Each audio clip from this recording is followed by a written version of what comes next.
Welcome back to Happy Family.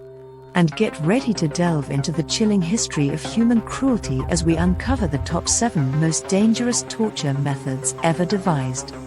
Torture was a popular way of getting people to reveal information or confess to crimes, which they sometimes did not commit.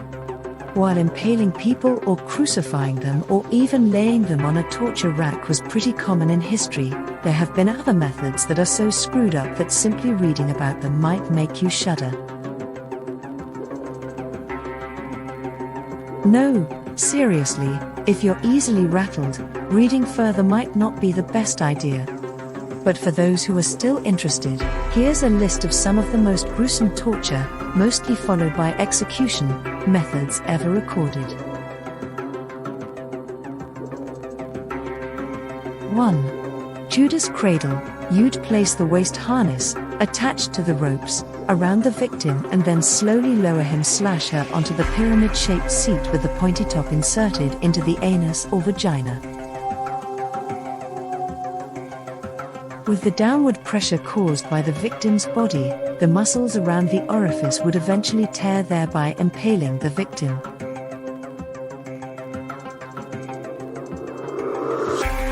It was also called the night watch because when pressure is applied to certain parts of the body, the person cannot fall asleep.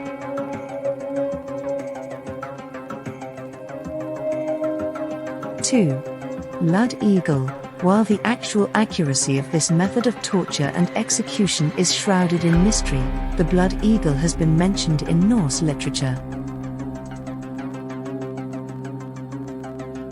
As the torturer/executioner, you'd cut open the back of the victim and expose his/her lungs by twisting the ribs outwards to make them look like wings.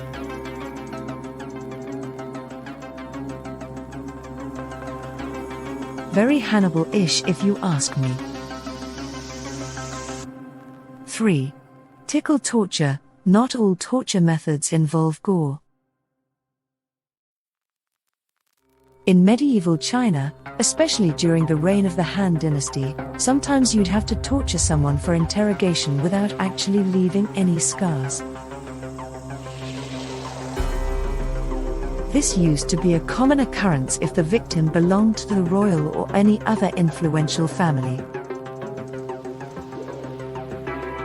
A variation of this in the Roman camps involved dipping the victim's feet in salt solution and then have a goat lick the bottom of the feet. This would start out as normal tickling, but then the pain that followed would be extreme. 4.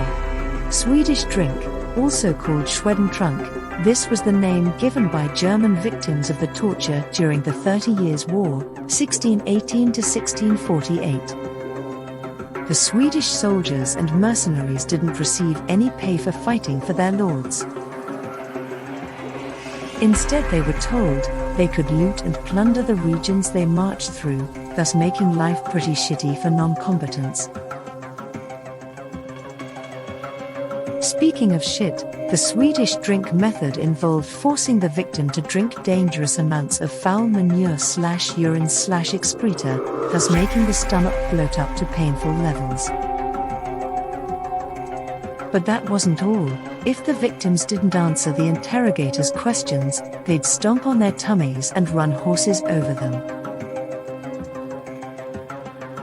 5. Brazen bull. Philosophy wasn't the only strong suit of the ancient Greeks, they dabbled in sadism too. Perelos of Athens designed it for Phalaris of Sicily as a new means of executing criminals. The brazen bull was a bronze hollow bull that could fit a person in it. Once the victim was locked inside, they'd light a fire under the bull, slowly roasting the victim inside. What was even more sadistic was that the contraption was fitted with pipes in such a way that the screams of the dying person would resemble the bellowing of an angry bull, much to the amazement of the onlookers.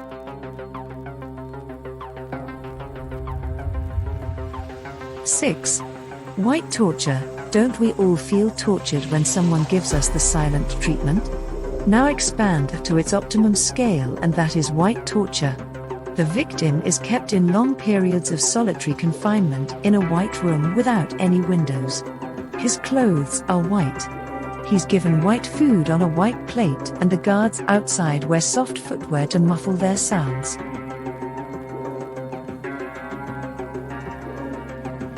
The idea is to cause massive sensory deprivation and isolation to the victim. Solomon, a normal journalist who was subject to this kind of torture, said, "Since I left Kevin, I have not been able to sleep without sleeping pills. It is terrible. The loneliness never leaves you, long after you are free. Every door that is closed on you, this is why we call it white torture."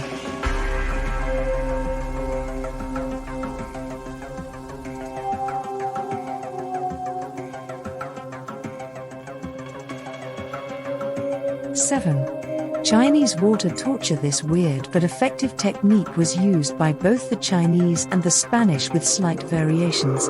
But the crux of the technique was this: the victim was restrained, and then little but constant droplets would be allowed to fall on a sensitive part of his/her head, usually the forehead. It is said that this would make the victim frantic, as he or she would perceive a hollow being formed in the spot where the droplets would fall.